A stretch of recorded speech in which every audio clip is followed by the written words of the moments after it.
mividy alika e. Le alika masika be reny. Mba misy mivovolona raha ohatra hoe misy olona amin'ny alina. Za matahotra mihitsy amin'ny alina rehefa mahenoheno zavatra ao an-tokotany ao. Raha mba manana alika izao tsika, mba mivovola e alika raha ohatra ka misy olona mandalo.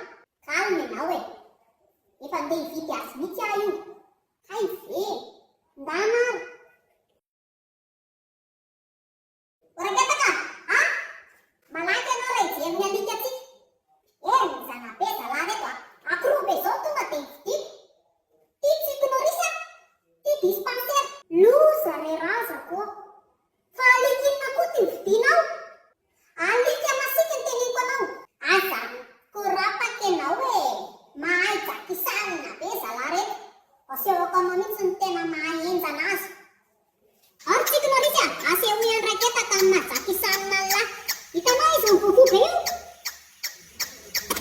Zany ary tonga dia jakisanina be tonga dia nanina mivadika mihitsy ianao koa be ahoana e. Fangalaka izy tsy hitsoaka amin'izao raha matoty a. Jeronao amin'izao ny fahaizany. Tonga dia jakisanina. Tsy mahajakisanina anao mihitsy ny mpangalatra amin'ny alina. Anjaran'ny lahy indray lesy dispensaire aseho iany raketaka ny tena talentany lahy. Hitanao an'izany?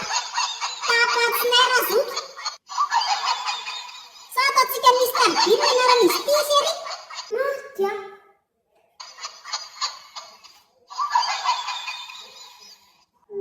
Tsaravo. Hitanao koa ny tena zavatra mahatsaran'izy mitsambo reto.